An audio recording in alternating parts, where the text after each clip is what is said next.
Hello all, welcome to our YouTube channel. So today I have with me very special guest, Mr. Arnav Acharya, who has just got selected in the EPFO EOO exam. So Arnav, I welcome you to this session.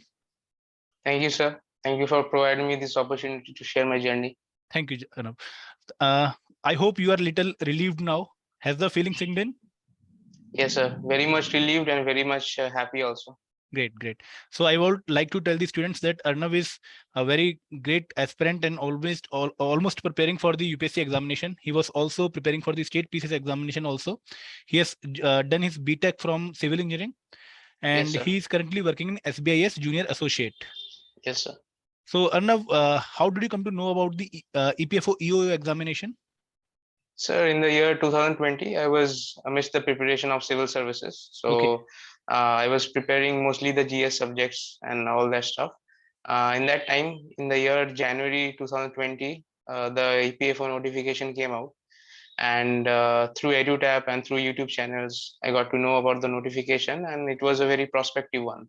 So I Great. decided to go in and start preparing for the exam, and fortunately, I've made it to the final list. Great. So any hardship faced, because it was such a long process, notification in January 2020, examination in September 2021, then interview in July 2022. So how you managed such a long process? Yes, the exam got delayed multiple times because of COVID, because of unfortunate situations. I had to keep myself motivated and going because I had other examinations in mind also. But to balance that preparation, I had divided time that I guess this time of the day I will give to EPFO, and this time of the day I will give to other preparations. And I stuck to that. At times I did not meet the targets, but obviously did not get bogged down. At the end of the day, I feel whatever we do should be sufficient if we do them diligently. Great. So at the end of the day, I feel the things have worked out in my favor. Right. एक और बात अर्णव मैं पूछना चाहूंगा यहाँ पर कि since EPFO EO is not a regular examination, मतलब बहुत रेगुलर एग्जामिनेशन नहीं है, तो किस तरीके से आपने अपनी ऑलरेडी यूपीएससी और स्टेट पीसीएस की प्रिपरेशन के साथ इसको अलाइन किया? सर स्टेट पीसीएस में और यूपीएससी में मेरा जीएस सब्जेक्ट्स तो ऑलरेडी लगभग प्रिपेयर्ड थे. Okay. और जो नए सब्जेक्ट्स थे जैसे अकाउंटेंसी हो गया, इंडस्ट्रियल लॉज हो गए, उसके बाद सोशल सिक्योरिटी हो गए, उसके लिए मेरे को एक सोर्स चाहिए था जो कि मैं चाहता था कि that will be in a basic source of preparation because I have been attached to EduTap from the year 2018 for my RBI preparation, so I know their quality. So accountancy मैंने वहीं से पढ़ा था, तो मैंने सोचा कि क्यों डुप्लीकेट द एफर्ट, वहीं से पढ़ लेते हैं, वहाँ तो अच्छे ही पढ़ाते हैं. तो वो मैंने ले लिया ईपीएफओ का वेब सब्सक्रिप्शन, तो वहीं से मैंने पूरा कवर कर लिया अपना. And that is more than sufficient. I was not able to cover everything, to be very fair, but जितना मैंने कवर किया था वो that turned out to be sufficient I guess. And जो मेरा नॉन ईपीएफओ बेस्ड सब्जेक्ट्स था जैसे GS हो गया, हिस्ट्री, ज्योग्राफी, वो मैंने मेरा जो प्रिपरेशन था ऑलरेडी उसी को बेसिस पे फोकस करके उसी को लाइन में लेके चलते हुए मैंने गया था और दैट वर्कड आउट. तो अनु एक बात और मैं पूछना चाहूंगा, जो काफी बच्चे इस टाइम डाउट में भी रहते हैं कि ऐसे एग्जाम के लिए हमें कितने मंथ्स पहले प्रिपरेशन स्टार्ट कर देनी चाहिए? That depends on the level of preparation one has. Basically ये अगर स्पेसिफिकली इस एग्जाम की बात किया जाए तो जो सब्जेक्ट्स है उसमें आराम से 5 महीने में प्रिपरेशन कंप्लीट की जा सकती है. Okay. अब बात है कि अगर नोटिफिकेशन जल्दी आ रहा है और उसमें आपको टाइम ज्यादा मिल रहा है तो सबको टाइम ज्यादा मिल रहा है, तो you need to have that in mind as well. So अगर इसमें जैसे मेरे को बहुत टाइम मिला था, सबको बहुत टाइम मिला था, सबको ही पढ़ रहे थे, तो मेरे को ये भी माइंड में रखना था कि ठीक है, I need to have that level in order to make to the final list. Yes, sir. और जो भी सब्जेक्ट्स थे जैसे अकाउंटेंसी हो गए, जैसे हिस्ट्री हो गए, सबको बैलेंस में लेकर चलना था बिकॉज बहुत अच्छा डिवीजन था पेपर में.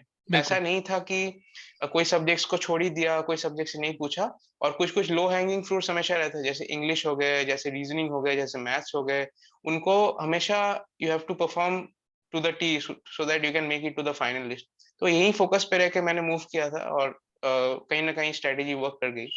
Great Arnav, great Arnav. एक और बात मैं यहाँ पे पूछना चाहूंगा कि since you are from UPSC background and also giving examination of state PCS, so what were the learnings from the mistakes you committed in those previous examination which helped you in clearing the EPFO EO examination? Yes, sir. I think this is one factor which I wanted to share because this is a very big change in me because I made multiple mistakes in my previous attempts. Mainly, I will list out the mistakes. Firstly, I was running after multiple sources, which everyone does. सब कोई right, बोलता है नहीं एक ही source पढ़ो, लेकिन फिर human बिल्कुल, साइकोलॉजी वही है कि चलो जो भी वीडियो मिलता है वो देख लिए, ये सोर्स भी देख लिए, वो सोर्स भी बिल्कुल, देख लिए, वो नहीं बिल्कुल, करना है। एक सोर्स उठाओ, उसी को पढ़ते रहो एंड हैव बिलीफ। सेकंड चीज जो मैंने रिलीज की कि सब कुछ नहीं हो पाएगा। ठीक है, मैंने जब एडुटैप का कोर्स लिया था तो मैंने देखा कि ठीक है मैंने पढ़ तो लिया, लेकिन एग्जाम के पहले सब कुछ रिवाइज नहीं हुआ, मेरा सोशल सिक्योरिटी रिवाइज नहीं हुआ वो एक्ट्स। तो हाँ मैं जी, हाँ जी, एग्जाम में जब गया था तो मेरा मेंटेलिटी यही था कि मेरे को जो भी आता है मैं उसी में बेस्ट देता हूँ। ये मेरा सेकंड लर्निंग है। थर्ड लर्निंग जो मेरा था, मेरा पर्सनल लर्निंग है कि एग्जाम्स में क्वेश्चन अटेम्प्ट्स हमेशा ज्यादा होने चाहिए। कोई कुछ भी बोलता है कि आपका एक्यूरेसी मैटर करता है, सब ठीक है, लेकिन ये हाई स्टेक्स एग्जाम में जो आपका यूपीएससी लेता है या फिर स्टेट पीसीएस लेता है, जो भी है उसमें अगर आप हाई अटेम्प्ट्स नहीं रखोगे, और इतना अनप्रिडिक्टेबल एग्जाम है कि लो अटेम्प्ट में सिलेक्शन होने का चांस बहुत कम हो जाता है। बिल्कुल, and one more learning is, जो भी है, जो भी सोर्सेज है, उसको अगर आप ले, it is not only a test of knowledge. अगर लिमिटेड सोर्सेज रख के आप उसी को कॉन्फिडेंटली पढ़ सकते हो, तो एग्जाम में जाके कॉन्फिडेंस जो परफॉर्म करोगे वो अल्टीमेटली शो करेगा आपका रिजल्ट में। बिल्कुल, तो it's about knowledge and the confidence that you show in the exam hall. बिल्कुल। तो अर्नव, हम भी अपने स्टूडेंट्स को ये गाइड करते हैं कि despite reading 10 books for single subject, you should read 1 book 10 times. It is better definitely. than the previous one option. So great, Arnav. Arnav, what were your sources of preparation for the EPFO EO examination? Sir, for the special subjects for accountancy and labor laws and social security, I only relied on EduTap because I had known their quality from the beginning. And for other subjects like history, geography, I had already prepared from the standard books for UPSC, so I did not touch any other thing because I thought that would be a duplication of effort. So, and for interview as well, I had only one mock interview session, that too with EduTap, and the Great, feedback I got was really, really, really excellent. great. Arnav, one more thing I would like to ask you here, कि what are the most important areas in the recruitment test which students should focus upon? Yeah. Oh, one thing, there are two, three things. First of all, previous year questions. I mean, Okay, I must have gone at least, I have gone through 50 times the previous year question of the last recruitment test of EO.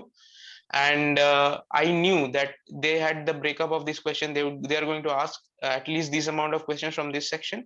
And these are my strengths. One needs to identify their strengths. I knew I would not be able to score very high in history because that's my weak point. But at the okay, same time, I knew that accountancy, because I had been preparing for SEBI and RBI, accountancy was there in me. So I focused on that. I knew my strengths, I knew my weaknesses, and previous year questions were a boon because they show you the direction, they show you the path, and you need to move in that direction. That is number one. Second of all is exam temperament. That got me through, and even in all other examination, that if I clear in future, exam temperament is going to be a critical thing, because I remember in EPFO, I had focused a lot on accounting, but very limited questions had come. So I lost my patience in the exam hall, but I then somehow managed and gathered my patience and finally सोच अब चलो देखा जो होगा देखा जाएगा, जितना question आते हैं वो तो कर लेते हैं, तो उसी great, में हो गया। great, great. So अच्छा result रहा at the end ना? It was all हाँ fine. हाँ। अर्नव, एक या बात और मैं यहाँ पे पूछना चाहूंगा, since you were from UPSC background, तो जो accountancy and general accounting principle था, industrial relation and labour law था, एंड सोशल सिक्योरिटी था, तो इन सब्जेक्ट्स रिगार्डिंग आपने किस तरीके से स्ट्रेटेजी प्लान करी अपनी? मैंने तो पूरा पूरी एडुटैप पे रिलाई किया था, और मैंने ये देखा था कि अकाउंटेंसी जो है वो थोड़ा टेक्निकल है, तो वो मैंने दीपक सर के पूरा वीडियोस देखे थे, मैंने अंचित सर के, sorry, Anchit sir? Anchit sir के पूरे वीडियोस मैंने देखे, तो वहीं से मेरा क्लियर हो गया था। और वो बहुत टेक्निकली पढ़ाते हैं, ऐसा नहीं कि नोट्स दे दिए, नहीं ऐसा नहीं है, पूरा टेक्निकली पढ़ाते हैं। और सोशल सिक्योरिटी और लेबर लॉज ऐसा है कि वो आप जितना भी पढ़ो वो उतना कम है। ठीक बिल्कुल, है, तो you need to limit yourself, तुम आपको पता होना चाहिए कि कहाँ पे स्टॉप लगाना है। बेसिक सिलेबस, बेसिक अंडरस्टैंडिंग होनी चाहिए। उसके बाद तो आपका एग्जाम टेम्परमेंट डिपेंड करता है, डिसाइड करता है कि कैसे आप क्वेश्चंस को मैनेज कर सकते हो, उसको आंसर कर सकते हो। ग्रेट। अर्नव, आपने अपने डे को प्लान किया था क्या कि मैं जीएस के सब्जेक्ट्स को इतना टाइम दूंगा, देन इन सब्जेक्ट्स को मैं इतना टाइम दूंगा, करंट अफेयर्स को ऐसे टाइम दूंगा, तो कुछ शेड्यूल बनाया था कोई अपना ईओ के लिए आपने? हाँ, मेरा शेड्यूल रहता था क्योंकि मेरा स्टेट पीसीएस और इसका साइमल्टेनियस प्रिपरेशन चलता था। तो मैं मेरा मेरा 3 मस्ट था, मेरा 3 सब्जेक्ट्स ईपीएफओ का, जैसे अकाउंटेंसी हो गया, इंडस्ट्रियल रिलेशंस और लेबर लॉज, और सोशल सिक्योरिटी, ये 3 मैं हर दिन पढ़ता था। चाहे थोड़ा भी पढ़े, लेकिन ये 3 मैं, और एडुटैप का कोर्स बहुत कॉन्साइज़ था, इसलिए मेरे को उसको ट्रैक करने में ईज़ी होता था। और इसके अलावा मैं जीएस जो पढ़ता था वो स्टेट पीसीएस के लिए पढ़ता था, उसी से मेरा हो गया। तो ये 2 मैं सेग्रीगेट करके चलता था, उसी से मेरे मैनेज हो गया। ग्रेट। अर्णव, आप हमारे स्टूडेंट्स को बताओगे कि जीएस के लिए आपने कौन-कौन से सब्जेक्ट के लिए कौन-कौन सी बुक्स फॉलो करी, स्टैंडर्ड बुक्स? यस, जीएस के लिए जैसे मैंने एंशिएंट मिडीवल आज तक नहीं पढ़ी है, ठीक है। और मॉडर्न हिस्ट्री के लिए मैंने स्पेक्ट्रम फॉलो की थी, ओके, और ज्योग्राफी के लिए NCERTs, okay. And for 11th and 12th हालाँकि की? इसमें, हाँ, 11-12, हालाँकि इसमें ज्योग्राफी पूछी नहीं जाती है फिर भी। हाँ जी, हाँ जी। और इकोनॉमी के लिए हाँ, वहाँ पे भी मैंने बोलना चाहूँगा कि वो भी मैंने एडुटैप से किया था, बिकॉज़ पहले से प्रिपेयर्ड था। मैं आरबीआई और सेबी का प्रिपरेशन कर रहा था, तो एडुटैप से मैंने इकोनॉमी कर लिया था, और इकोनॉमी का बहुत अच्छे से बोला जाए तो कोई सोर्स मार्केट में है नहीं। हाँ वो जी, आपको वो मिला-जुला के करना पड़ता है। बिल्कुल। और इकोनॉमी हो गया, और बाकी मैथ्स रीजनिंग तो मेरा थोड़ा बहुत स्ट्रॉन्ग था ही, तो उसमें मैंने थोड़ा ब्रश अप किया, जो-जो मेरा कॉन्सेप्ट वीक था वो थोड़ा ब्रश अप किया। और बाकी सब्जेक्ट कौन-सा बचता है? पॉलिटी, पॉलिटी के लिए तो पॉलिटी स्टैंडर्ड तो लक्ष्मीकांत है ही, वो एंड लक्ष्मीकांत पूरा साइंस? अच्छे से। साइंस के लिए मैं यूट्यूब में कुछ-कुछ फ्री लेक्चर्स है जो एनसीईआरटी को समराइज़ कर दिए हैं, ठीक है? अगर आप मतलब कोई भी एस्पिरेंट्स ढूँढता है, तो उसको यूट्यूब में मिलेगा कि 6 to 10 NCERT summarized in video form, marathon video रहता है, वो मैंने देख लिया था, काम मेरा हो गया था उसी से। क्योंकि अर्णव, जो यूपीएससी वाली साइंस है वो it is basically technology part, कि वहाँ पर टेक्नोलॉजी यस, रिलेटेड क्वेश्चन हाँ, पूछते हैं, अब लेकिन उसमें इसका भी, डिफरेंस है। हाँ, उसमें भी एक चीज़ है कि वहाँ पे एग्ज़ाम टेम्परमेंट बहुत मैटर करता है, क्योंकि यूपीएससी हर क्वेश्चन जो यूपीएससी पूछते हैं उसमें वो उसका मोटिव होता है कुछ क्वेश्चन पूछने का। ऑप्शंस को अगर बहुत अच्छे से एनालाइज़ कर दिया जाए तो साइंस या टेक्नोलॉजी के क्वेश्चन बहुत अच्छे से मैनेज किए जा सकते हैं। बहुत अच्छे से एलिमिनेशन हो सकता है उनका, अगर बेसिक आइडिया हो साइंस का तो। क्योंकि वो टेक्नोलॉजी भले रहे, लेकिन कहीं न कहीं थोड़ा बहुत साइंस का आइडिया से वो एलिमिनेट हो जाता है। Yes, yes. And computer application एक सब्जेक्ट रह गया। कंप्यूटर एप्लीकेशन मेरे को पढ़ने का टाइम मिला नहीं, तो मैंने मेरा जो बेसिक नॉलेज था, जो मैंने क्लास 10 तक पढ़ा था, उसी से हो गया। हालाँकि मेरा उसमें परफॉर्मेंस अच्छा नहीं था, 2-3 ईज़ी क्वेश्चन गलत कर दिए थे। लेकिन वो रिकमेंडेड है कि कोई भी स्टैंडर्ड कंपाइलेशन, मतलब उसके लिए बुक नहीं पढ़ना है। जैसे एडुटैप का कंपाइलेशन मैंने देखा था, अच्छा था, लेकिन पढ़ने का टाइम मिला नहीं। अच्छा, तो या फिर कोई भी मार्केट में जो कंपाइलेशन मिलता है फॉर कॉम्पिटिटिव एग्ज़ाम, वो अगर पढ़ सकते हैं तो ठीक है। ग्रेट। अर्णव, एक और इसमें बहुत इंपॉर्टेंट कंपोनेंट है general English and general mental ability. तो हाँ। उनके लिए आपने किस तरीके से प्रैक्टिस की, कौन कौन से सोर्सेज फॉलो किए for practice, additional practice? General English के लिए मेरा इंग्लिश स्ट्रॉन्ग था, लेकिन फिर भी मेरा गलती हो रहा था, तो मैंने क्या किया, क्योंकि मैं जूनियर एसोसिएट एसबीआई में था, इसलिए मैंने जो मेरा जो टेस्ट सीरीज था इंग्लिश का, हाँ मैंने जी। जो लिया था, सब्सक्राइब किया था शायद, अगर नाम मैं नहीं लूंगा, नहीं, अच्छा टेस्ट सीरीज था एक, उसका मैंने इंग्लिश को कुछ मॉक्स दे दिए। हालांकि वो ओके। बैंकिंग पैटर्न में था, लेकिन थोड़ा बहुत कॉन्फिडेंस उससे बिल्डअप हो गया। स्पेसिफिकली अगर ईपीएफओ के लिए इंग्लिश करना है, तो हमको मेरे को लगता है वो एसएससी के प्रीवियस ईयर क्वेश्चन आते हैं सॉल्व्ड, वो अगर कर लेंगे तो हो जाएगा अच्छा। ओके। और फॉर मैथ्स एंड रीजनिंग, वो गेम चेंजर है, बिकॉज दैट बिल्कुल, carries a lot of marks and one can score 100% in that. तो उसके बिल्कुल। लिए मैं बोलूंगा कि जो जो टॉपिक्स वीक है क्वांट में या रीजनिंग में, उसके अलग अलग वीडियोस होते हैं यूट्यूब में, या फिर कोई भी जैसे स्टैंडर्ड बुक हो गया आर एस अग्रवाल, फिर भी मैं आर एस अग्रवाल उतना रिकमेंड नहीं करते हैं, क्योंकि थोड़ा आउटडेटेड हो गया है। यूट्यूब में जाके जो रिसेंट क्वेश्चंस जो पैटर्न आते हैं, उसका शॉर्टकट ट्रिक्स हर टॉपिक में नोट्स बना के कर सकते हैं, तो that is the best thing. मैंने वही किया था, और वो मैंने मुझको पे किया। ग्रेट अर्णव। अर्णव, एक और चीज, क्योंकि यहाँ पे सिर्फ रिक्रूटमेंट टेस्ट के बाद सीधा इंटरव्यू है, there is no mains examination. तो यस। आपको लगता है कि नोट्स बनाने बहुत जरूरी है, छोटे crisp notes for the prelims examination या रिक्रूटमेंट टेस्ट? नोट्स की इंपॉर्टेंस मेरे बहुत है। नोट्स की इम्पोर्टेंट डिपेंड करता है। अभी जैसे जीएस सब्जेक्ट्स में है, क्योंकि वो आप पूरा बुक तो रिवाइज नहीं कर सकते हो। बिल्कुल, बिल्कुल। तो जीएस सब्जेक्ट्स में नोट्स जरूर बनाने चाहिए, क्योंकि हिस्ट्री हो गया, इकोनॉमी हो गया, मेरे मेरे नोट्स थे हिस्ट्री इकोनॉमी सब में। लेकिन मैंने कॉमर्स, अकाउंटेंसी और लेबर लॉ, सोशल सिक्योरिटी में कोई नोट्स नहीं बनाए थे। वो मैंने जस्ट पीडीएफ ही रिवाइज करता था बार बार बार बार, तो उसी से मेरा हो गया। और बाकी ऐसे अगर आपको कोई लग रहा है, जैसे लक्ष्मीकांत का नोट बनाने का कोई पॉइंट है नहीं, क्योंकि ऑलरेडी नोट फॉर्मेट में ही है वो बुक। तो it depends on the individual. अगर नोट बनाने, हम मैं जब बहुत ज्यादा कंफर्टेबल नहीं था, क्योंकि I okay. Am very lazy person, तो मेरे से नोट बनाया नहीं जाता था। एक बार पढ़ लिया, 2 बार पढ़ लिया, उसके बाद जो होगा वो होगा। नहीं, एक्चुअली क्या होता है ना कि जब हम बच्चों को बताते हैं रिगार्डिंग रिक्रूटमेंट टेस्ट स्ट्रेटेजी, तो हम उसे कहते हैं कि वहां पर ना आपको कुछ चीजें पेपर से जस्ट पहले एक बार नजर मारनी पड़ती है, हाँ हाँ हाँ इंपॉर्टेंट हाँ आर्टिकल, इंपॉर्टेंट अमेंडमेंट, हाँ है हाँ ना। हाँ। तो वो उसके लिए शायद एक अगर छोटे क्रिस्प नोट्स हो तो बच्चा लास्ट मिनट रिवीजन अच्छी कर पाए शायद। मतलब कंसेप्ट तो याद रहते हैं हमें हमेशा, कंसेप्ट में कोई ऐसा इशू नहीं कि भूल जाएंगे या फिर नहीं अप्लाई कर पाएंगे। जनरली एक लॉजिकल बच्चा काफी प्रिपरेशन के बाद उनको लगाना शुरू कर देता है। बट इशू आता है फैक्ट्स में, क्योंकि वो रिवाइज नहीं हो पाते हैं, है ना एकदम। तो इसलिए शायद बच्चों को नोट्स बनाने बेटर हैं फॉर द रिक्रूटमेंट टेस्ट, है ना, अकॉर्डिंग टू मी। आप बताइए। यस, ऑब्वियसली नो, कुछ कुछ जैसे आपने बोला, जैसे कुछ कुछ चीजें हैं जो एग्जाम के जस्ट पहले देखना पड़ता है, वो डेफिनेटली होना चाहिए। जैसे अकाउंटेंसी में बहुत वो जो प्रिंसिपल्स है, हाँ डबल जी। आपको लेजर एंट्री थोड़ा बहुत भूल जाते हैं आदमी लोग, बिल्कुल बिल्कुल स्पेशली जिनका बैकग्राउंड नहीं है। बिल्कुल। उनके अगर नोट्स बना लेते हैं तो वो एग्जाम के पहले वो देख के जाना है, there is no option, because ऐसे पूरा हिस्ट्री साल का में, मेहनत बर्बाद हिस्ट्री हो जाता है नहीं में तो। फाउंडिंग जो जैसे बहुत सारे न्यूज़पेपर और उनके फाउंडर हैं, तो वो हम्म। एकदम एग्जाम से पहले बहुत सारे नेम्स है ना, जैसे तत्बोधिनी सभा वगैरह जैसे हैं, हाँ न्यूज़पेपर हाँ हाँ, केसरी, महारत्ता। तो वो इशू आ जाता है कई बार, तो इसलिए शायद हम बच्चों को नोट्स के लिए गाइड करते हैं। बिल्कुल ग्रेट। बिल्कुल। ग्रेट। अर्नब, एक और पॉइंट मैं पूछूंगा कि मॉक्स की कितनी इंपॉर्टेंस है रिक्रूटमेंट टेस्ट में सिलेक्शन के लिए। मॉक्स की बहुत इंपॉर्टेंट है, स्पेशली जो वो सब सब्जेक्ट जो पहले आदमी नहीं पढ़ा है, जैसे अकाउंटेंसी हो गया, लेबर लॉस हो गया, क्योंकि उसका एक्सपीरियंस नहीं है। हाँ ये जी। सब exam once in a while होता है। जीएस का जीएस बहुत दिन पढ़ता है, लेकिन जीएस का भी मॉक्स लगाना चाहिए इफ टाइम परमिट्स। मैं नहीं लगा पाया।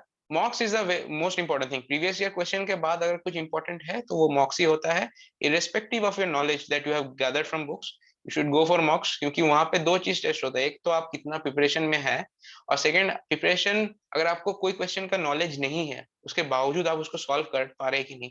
बहुत स्टूडेंट्स में मैंने देखा है कि वो अगर क्वेश्चन नहीं आता है तो वो छोड़ देते हैं, वो क्वेश्चन देख यस। पढ़ते ही नहीं है। ये बहुत गलत चीज है। यूपीएससी में तो मतलब कोई भी आज एग्जाम इतना कम्पिटिटिव हो गया है, मतलब आप अगर ऐसे छोड़ दोगे तो सिलेक्शन का चांस तो बनता ही बिल्कुल नहीं है। बिल्कुल। और यही चीज डेवलप होती है मॉक से। Right right Arnab. अर्नब, एक और चीज, अर्नब को सबसे मुश्किल सब्जेक्ट कौन सा लगता था in the recruitment test.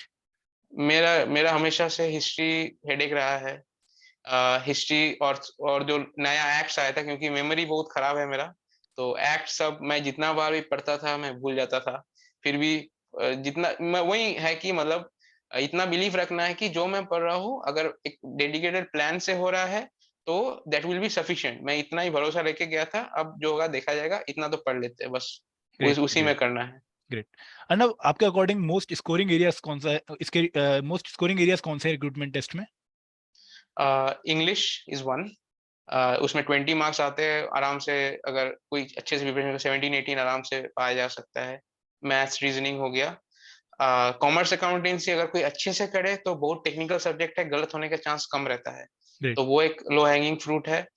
Polity economy is another low hanging fruit. Right. और बाकी तो यही है। बाकी जो सब्जेक्ट्स है जैसे हिस्ट्री हो गया, करंट अफेयर्स हो गया, साइंस हो गया, ये थोड़ा अनप्रेडिक्टेबल रहता है। इसमें प्रिपरेशन तो करना है, लेकिन मार्क्स बाकी जो मैंने बोले वहीं से अगर मैक्सिमम उठा लेते हैं तो फायदा होता है। राइट अर्नब। अर्नब, एक और थोड़ा पर्सनल क्वेश्चन पूछूंगा कि इतनी लंबी जर्नी, इतनी लंबी मेहनत आपकी, बहुत रेगुलर मेहनत, कौन से तीन ऐसे फैक्टर्स थे जिन्होंने आपको हमेशा मोटिवेट किया, मतलब गाइड किया थ्रू आउट द प्रिपरेशन की नहीं अर्नब लगे रहना है, रुकना नहीं है। पहला फैक्टर तो ये था कि मैंने ऑलरेडी टाइम दे दिया है प्रिपरेशन को। अब अगर अब तो इस पार और उस पार होना है, तो उसके लिए लगे रहते हैं। और सेकंड है कि मैंने जो टेक्निकल रीजन था कि मैंने अपने जो दोस्त थे उनसे भी बात किया था, वो प्राइवेट सेक्टर में थे and they were at par with me. मतलब उनका अगर मेरिट लेवल बोला जाए, इंटेलिजेंस लेवल बोला जाए, तो मेरे ही लेवल के था। लेकिन वो रिग्रेट करते थे कि वो क्यों नहीं 1 साल 2 साल वेट करके गवर्नमेंट जॉब के लिए प्रिपेयर कर लिए, क्योंकि बिल्कुल। बिकॉज अभी अभी वो लोग जॉब में है, they don't have time to prepare. और वो ऑप्शन भी बहुत लिमिटेड लोग के पास होता है कि वो जॉब छोड़ के अभी प्रिपरेशन करे। I think this was the second reason. And third reason was obviously घर में ऑलरेडी कमिट कर चुका था कि होने वाला है, हो सकता है, तो ऑब्वियसली वो एक्सपेक्टेशन का प्रेशर रहता ही है। वो इसलिए लगे रहना पड़ता है, बेसिकली उसी से ग्रेट हो ग्रेट। जाता है। अर्नब, मेरे अकॉर्डिंग तो आप परफेक्ट एग्जांपल हो पेशेंस के एंड डेडिकेशन के, क्योंकि thank you again sir. Ultimate rule यही है कि अगर हम बहुत मेहनत कर लें तो पीछे हटने में डर लगता है, और लगता है कि हाँ, थोड़ी सी कोशिश और करते हैं अच्छी मेहनत के साथ तो शायद हमारा एग्जाम निकल जाए। बहुत बढ़िया अर्नब। डेफिनेटली। अर्नब, एक और पर्सनल क्वेश्चन कि अगर ईओ ना निकलता तो अर्नब के लिए फ्यूचर प्लान्स क्या थे फिर। हाँ, मैं अभी तो करेंटली जॉब में हूँ, junior associate SBI state bank of India में। तो जॉब में कंटिन्यू करता, और मेरा स्टेट सिविल सर्विसेज का रिजल्ट मोस्ट प्रोबेबली इस महीने या फिर नेक्स्ट महीने जो इंटरव्यू कॉल है वो आने को है, और मैं एक्सपेक्ट कर रहा हूँ उसमें शायद सिलेक्शन हो जाए। अभी तो पता नहीं सकते because a lot of things are unpredictable, बहुत लेकिन बढ़िया। फिर भी अगर उसमें हो जाता है तो I will move to that. Okay. Arnav, now we will shift to the interview direction. So, how yes, was your experience of the interview? या it was the most interesting part of my journey, because मैंने जब marks जोड़े थे मेरे marks around 193 195 आ रहे थे Great, in great. Return test. तो मैं सोचा कि इतना मार्क्स में तो मुश्किल है निकालना, ठीक है। तो वो एक्चुअली मेरे लिए ब्लेसिंग हो गया, क्योंकि मैं कोई एक्सपेक्टेशन लेके गया नहीं इंटरव्यू में। श्योरिटी नहीं थी, और मतलब बेसिकली कि सिलेक्शन कोई होगी नहीं कोई होगी। श्योरिटी नहीं थी, मैं घर में भी बोल दिया था, देखिए इतना मार्क्स है मेरा, तो इसमें चांस कम चांसेस है, तो हैं। इस चांसेस है लेकिन चांस थोड़ा कम है, क्योंकि मैंने जो देखा था टॉपर्स के मार्क्स, मतलब जो एनालिसिस हुआ था डिफरेंट ग्रुप्स में, उसमें 200 210 बहुत जन लाए थे। तो मैंने सोचा ठीक है, कोई प्रेशर नहीं लेके जाते हैं, ऐसे ही जाते हैं। और मेरे को पढ़ने का टाइम, इंटरव्यू प्रिपरेशन, जॉब में मैं घुसा था फरवरी में, उसके बाद से मेरे को इंटरव्यू प्रिपरेशन टाइम भी उतना मिला नहीं, मतलब थोड़ा सा लेजी हो गया था और थोड़ा सा बैक सीट ले लिया था, इसलिए उतना नहीं हुआ। तो मैंने एग्जाम के इंटरव्यू के जस्ट एक दो दिन ही, एक दो वीक पहले मैंने अपना जॉब प्रोफाइल अच्छे से रेडी कर लिया, डैफ और जॉब प्रोफाइल। ग्रेट। और प्रेशर था नहीं, क्योंकि ऑलरेडी मैं एक जॉब में था, और एक्सपेक्टेशन ज्यादा ज्यादा था नहीं कि ठीक है चलो नहीं हुआ तो कोई दिक्कत नहीं है। तो ये इसके वजह से मैं गया। तो मेरा जो इंटरव्यू मैम थी, चेयरमैन थी, वो madam Chokila Iyer, she was the first female foreign secretary of India. और पता नहीं उस कितने लोग थे दिन तो इंटरव्यू पैनल में? कितने लोग थे? टोटल टोटल 4 लोग थे। ओके। एक शायद प्रोफेसर थे, एक साइकोलॉजिस्ट थे, one was the chairman madam, and और एक थे, वो भी सर थे, उनका तो मैंने एग्जैक्टली नहीं पता वो क्या थे। और तो बहुत फ्रीली गया था मैं।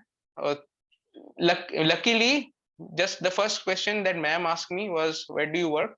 तो मैंने बोला स्टेट बैंक ऑफ इंडिया, और मेरे सारे क्वेश्चंस उसी के ऊपर बेस्ड थे।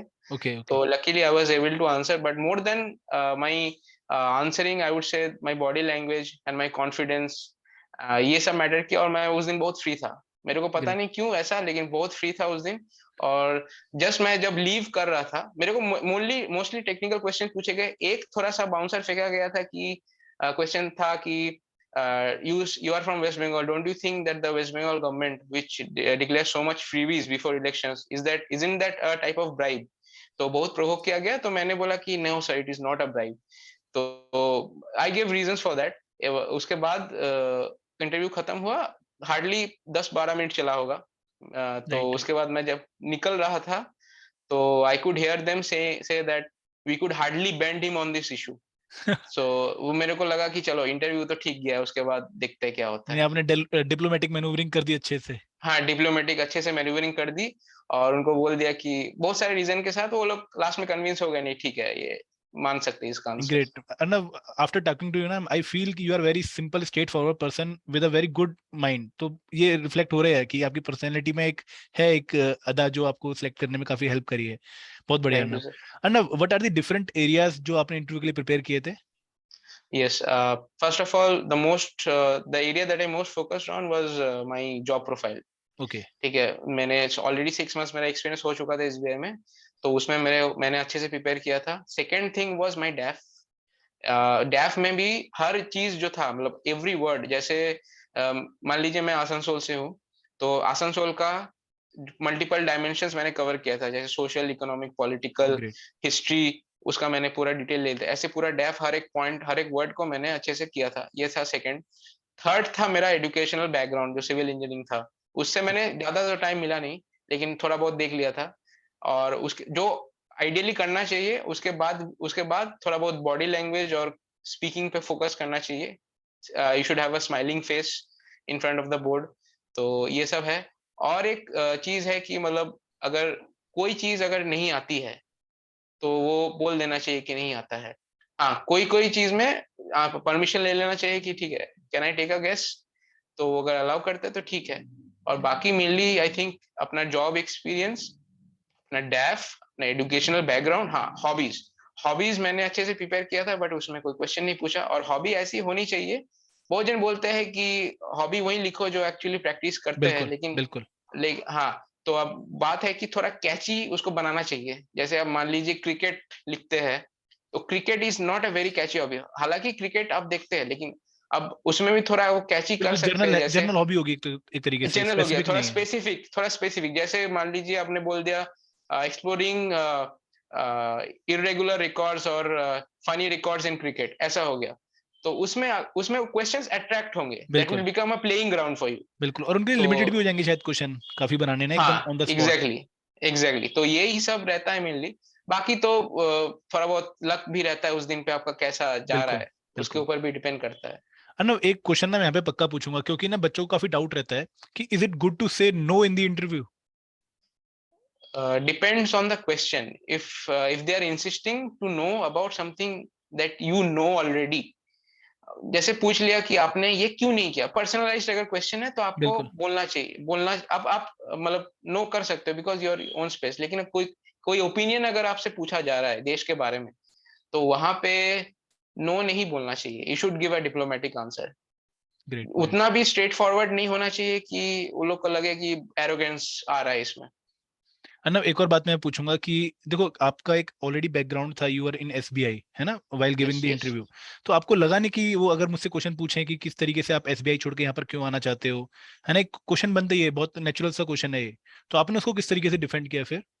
हाँ, वो मैंने यही, मेरे को तो ऐसा क्वेश्चन पूछा नहीं, लेकिन मैं प्रिपेयर करके गया था, एक क्वेश्चन आ सकता है, तो मैं यही बोलता कि फर्स्ट ऑफ ऑल जो मेरा मेन रीजन था कि this has better future prospects coupled with a service to the society at the ground level and dynamic job profile। ये बिल्कुल यही मेन रीजन रहता है, और हमको लगता है इस खुल के बोलना चाहिए।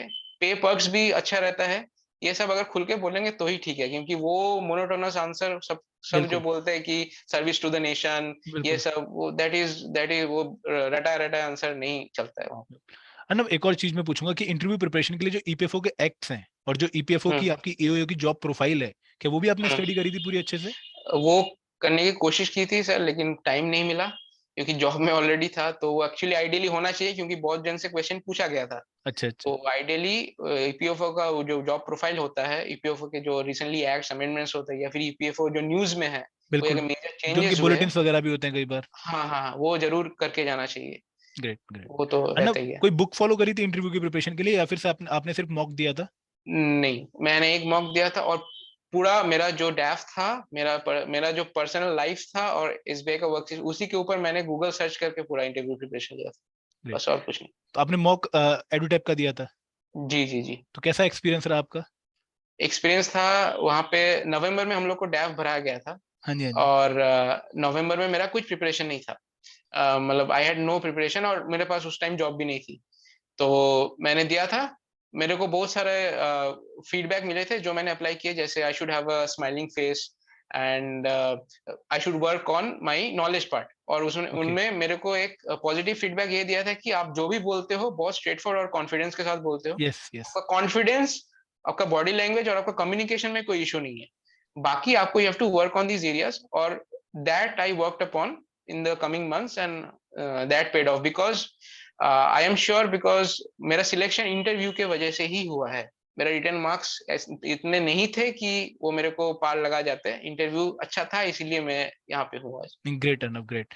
अर्नव, एक फाइनल क्वेश्चन कि जो हमारे स्टूडेंट्स हैं उनके लिए आपका क्या मैसेज रहेगा यहाँ पर, कि जो बच्चे प्रिपेयर कर रहे हैं स्टूडेंट, अभी, और अभी मतलब बहुत जैसे होता है ना कि काफी प्रिपरेशन कर रहे हैं, बहुत मेहनती बच्चे भी हैं और काफी टाइम हो जी भी जी चुका है प्रिपरेशन को, तो उनके लिए हम्म, आपका फाइनल मैसेज क्या होने वाला है? जी। मैं प्रिपरेशन स्टार्ट किया था 2018 में, तो 2021 तक कुछ हाथ नहीं आया था। तो I have been in that phase. मैं दो चीज बोलना चाहूंगा। फर्स्ट ऑफ ऑल, जो कर रहे हैं वो करते रहिए। बोलना बहुत आसान है, मेरे को पता है, लेकिन अगर आप डेली प्लान्स, छोटा छोटा प्लान्स करके अपना गोल सेट करके मूव करते रहेंगे, ये सोचना नहीं है कि क्या हो रहा है क्या नहीं हो रहा है। आप बहुत बिल्कुल इंटेलिजेंट भी हो, बहुत सब कुछ कर लिए, उसके बाद भी नहीं हो सकता है, ये भी हो बिल्कुल सकता है। बिल्कुल। लेकिन आपको जो हाथ में है वो मेहनत करते रहना है। और एक चीज मैंने रियलाइज की है कि things do work out in the end. Yes ठीक है, आपको एक अगर आप प्रोसेस फॉलो करो, क्योंकि हम लोग जो जमाने में रह रहे हैं वहां पे mental toughness is very rare. Yes. Students में मेंटल टफनेस नहीं है।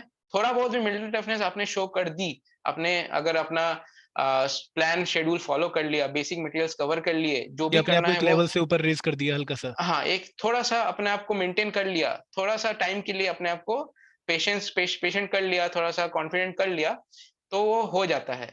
ग्रेट, ठीक है, ग्रेट। वो आपको अभी नहीं पता चलेगा, when you clear the exam you will realize that it worked out for me. Right, right. बहुत बढ़िया अर्नव, आपसे बात करके बहुत बढ़िया लगा, और मुझे मतलब पर्सनली बहुत अच्छा लग रहा है आपसे बात करके। Lot to thank learn you from sir. You. और आई थिंक कि सभी स्टूडेंट ने भी बहुत अच्छा एक एक्सपीरियंस लिया होगा फ्रॉम दी अर्नव टॉक। और अर्नव, बहुत बढ़िया लगा, thank you very much. And I hope very good future for you, and I wish you all the best for your new job. Thank you very much Arnav. Thank you, sir. Thank you for giving me this platform. I will be always gratified to EduTap because of supporting me not only in academic way, but also in everything that I asked from Deepak sir or Anjit sir. They were there to answer my silly questions. So they were always behind me. And to all the future aspirants, I would like to advise: keep yourselves boosted and लगे रहो, होना तो है बिल्कुल। ही, कोई दिक्कत अर्नव, नहीं। यहाँ से ना मुझे एक मैसेज आया कि जब हम बात करते हैं ना कि what is the goal of objective of Edutap, so we always believe in creating an ecosystem for learning. Yes, we yes, do not want to just give student our course कि ये पढ़ लो बस इससे हो जाएगा, ऐसा नहीं है। एक इकोसिस्टम बनाने की कोशिश करते हैं जहां पर हम स्टूडेंट से right. कनेक्टेड रहें, उसकी पूरी through out the journey help करें, और उसके पॉजिटिव रिजल्ट में हम काफी कंट्रीब्यूट करें। ये हमारा एक पूरा एक्सपीरियंस रहता है। तो thank Right. You for letting us know. Thank you very much Arnav, best wishes. जय हिंद, जय Thank you, Bharat. sir. Okay. Jai Hind, Jai Bharat. Thank you, sir.